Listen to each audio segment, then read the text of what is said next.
Welcome to the February edition of Ask the Athletic Director. I'm Andy MacWilliams, and with me, as usual, is the Athletic Director, Greg Christopher.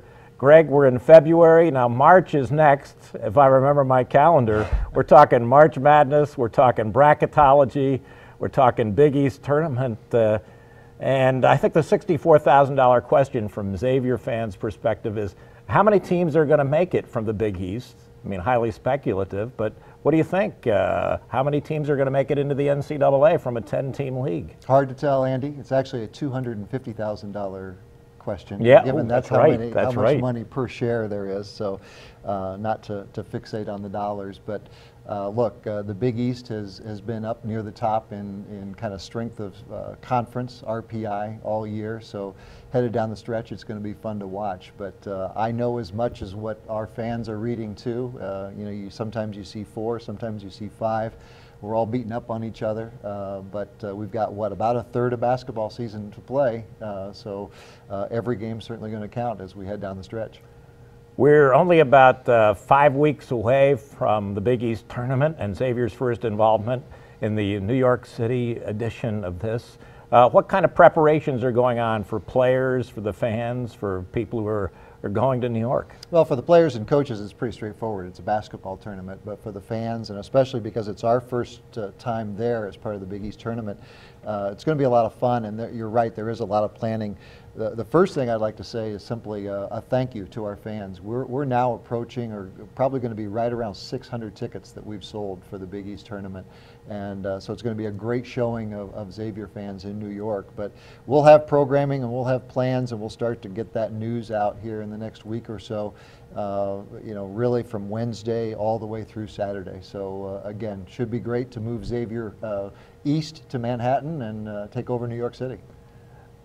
Xavier played the DePaul Blue Demons in the Chicago area a couple of weeks ago, and it was sort of like the old days. There was an alumni fan event on the day prior. How did that go? It went really well. We had probably 200 and 225 people or so in the hotel, the team hotel, on the day before the game. And it had been a lot of fun because the night before we'd had 200 people in Indianapolis for David West night at the Pacers game. So back-to-back great Xavier events. But we're going to start doing that a couple of times a year going forward. The goal would be to do one of those team/fan receptions once on the road and once at home. I think it's the Creighton game when we're talking about doing something at home. But that's a great opportunity for our fans to mix with the team, mix with the student athletes, and for the student athletes to get to know some of our fans as well. So it was a fun event, and I think I heard as much or as many positive comments from the players afterward as I heard from our fans. Xavier basketball is back in Milwaukee and back in Chicago, always popular places, a lot of alumni support there. And we had an email question from somebody who lives in northeastern Ohio, in the Cleveland area. And they come down to Cintas for a lot of home games, but they're wondering, what are the prospects of scheduling a regular season game for Xavier in the Cleveland area, in northeastern Ohio? It's actually something we've talked about a little bit, trying to get our teams, whatever sport they are, into places that are important for Xavier from an admissions and an enrollment standpoint, and Cleveland is one of those. And I know if you go back in time, there was I think we played in the Rock and Roll Shootout a few years ago there in Cleveland. It would have to be a neutral site event.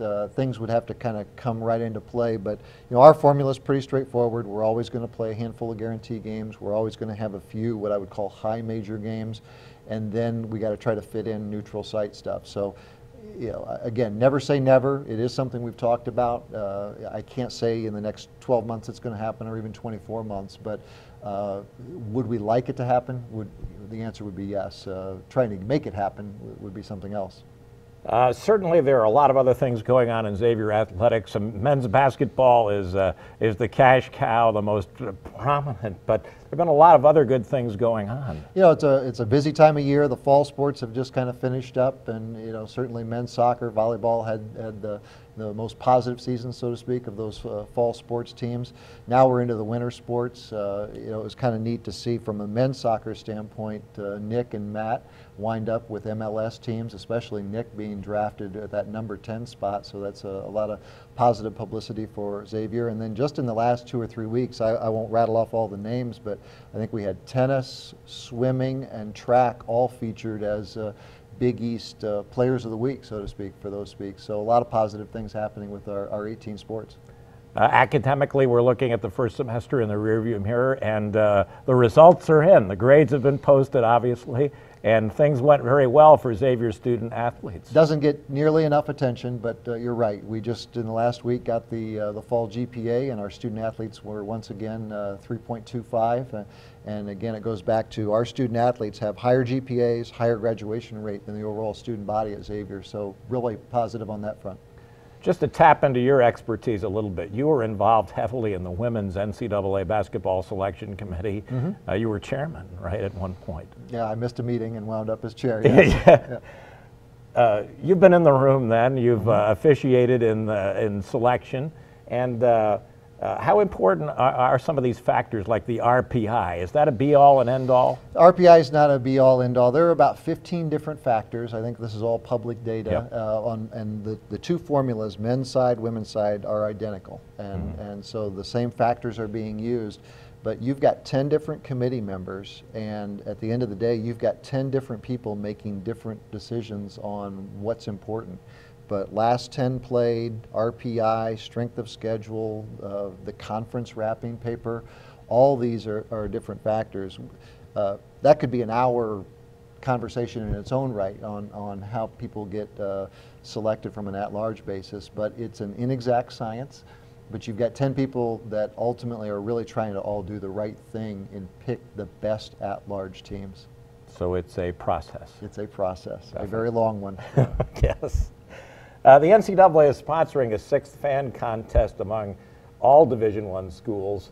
What are the benefits of the contest? And I guess fans obviously are allowed to vote. Yep. This is one of those contests, and much like our fans going to New York, a lot of our fans have already answered the bell on this, but this is an opportunity for Xavier to get some additional scholarship money.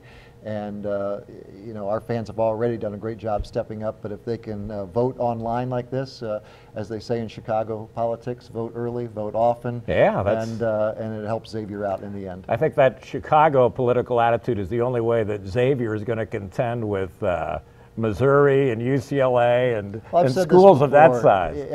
I mean, our fan base is not the largest by any means, but it's clearly among the most loyal. So again, vote early, vote often, and help Xavier. Most loyal, most opinionated, most vocal, etc. Now's the time to exercise that. Absolutely. Vote and vote frequently.